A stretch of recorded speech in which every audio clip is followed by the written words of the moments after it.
Assalamualaikum warahmatullahi wabarakatuh. Kali ini saya akan menjelaskan tentang kurva Lorenz. Kurva Lorenz adalah presentasi grafis dari ketimpangan pada sebuah sistem. Secara khusus, kurva Lorenz digunakan dalam pengukuran koefisien dini, yakni salah satunya target pembangunan dalam rancangan anggaran pendapatan dan pembelanjaan daerah atau APBN. Pemerataan pembangunan ini masih merupakan isu utama dalam penyelenggaraan negara, baik Indonesia maupun dunia internasional. Memiliki pekerjaan rumah yang berat, yang memastikan bahwa hasil dari kegiatan perekonomian dinikmati secara merata oleh semua orang. Meski begitu, adanya ketimpangan ekonomi merupakan hal yang mutlak terjadi mengingat tidak semua orang yang punya akses ke sumber daya yang sama. Mengendalikan ketimpangan ini merupakan tugas bersama yang harus dilakukan secara berdasarkan data yang valid. Komponen yang perlu diperhatikan. Federal Reserve Amerika Serikat mengumpulkan statistik kekayaan bersih dari rumah tangga AS. Kemudian secara grafis digambarkan ketimpangan distribusi kekayaan. Data terbaru yang dikumpulkan oleh Survei Keuangan Konsumen Persel dari tahun 2019. Menurut Federal Reserve, data mendasar menunjukkan bahwa 50% rumah tangga terbawah hanya memiliki 1,5% dari keseluruhan kekayaan rumah tangga 2. Ada beberapa komponen penting yang perlu dipahami ketika menganalisis kurva Lorenz. Sumbu X sering dilambangkan dengan persentil. Sumbu X adalah persentil peringkat kekayaan bersih dibandingkan dengan rumah tangga AS lainnya. Sumbu Y sering dilambangkan sebagai persentase kumulatif kemunculan. Presentasi mewakili jumlah kumulatif kekayaan bersih rumah tangga. Garis kesetaraan ditunjukkan dengan garis miring ke atas sebesar 45 derajat, dilambangkan dengan garis putus-putus. Kurva Lorenz seringkali ditunjukkan dengan kurva yang miring ke atas, tetapi seringkali naik secara eksponensial. Dilambangkan dengan garis padat. Koefisien Gini adalah kesenjangan antara garis persamaan dan kurva Lorenz.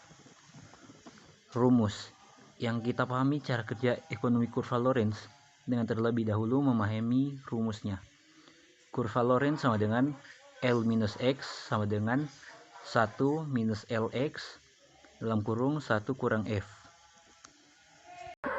Assalamualaikum warahmatullahi wabarakatuh. Nama saya Muhammad Ghazal. Saya akan menjelaskan contoh dari kurva Lorenz.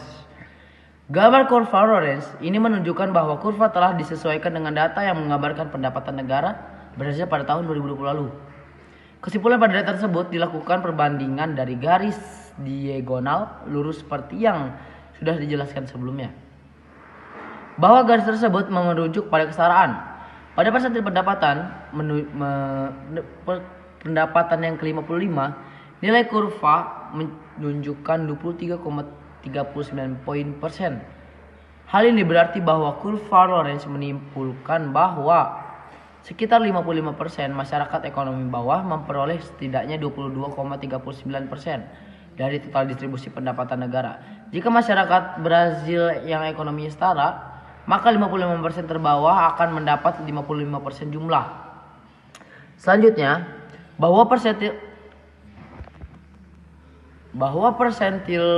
39 ke 99 setara dengan 89,32% pendapatan kumulatif. Hal ini berarti bahwa ada 1% mengambil sekitar 11,68% dari keseluruhan pendapatan negara Brazil. Untuk mencapai koefisien Gini, tinggal dikurangi saja luas kurva Lorenz sekitar 0,25%. Dari luas garis bawah persamaan kesetaraan sekitar 0,5. Setelah itu bagi hasilnya dengan bawah garis persamaan yang menghasilkan koefisien Gini sekitar 0,5 atau dalam persen menjadi 50%. Menurut World Bank didapatkan kesimpulan bahwa koefisien Gini negara Brazil pada tahun 2020 adalah sekitar 48,9%. Assalamualaikum warahmatullahi wabarakatuh.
yaitu rumus mengenai indeks Williamson, yaitu IW sama dengan akar sigma Y1 kurang Y integral I per N per Y. Keterangannya, IW adalah nilai indeks Williamson, YI sama dengan PDRB per kapita kabupaten, Y sama dengan PDRB per kapita rata-rata provinsi, FI sama dengan jumlah penduduk kabupaten, dan IN sama dengan jumlah penduduk provinsi. Selanjutnya kita akan membahas contoh indeks Williamson, yakni sudah ada tabel yang disediakan deskripsinya, yaitu gambar indeks Williamson atas dasar PDRB harga konstan.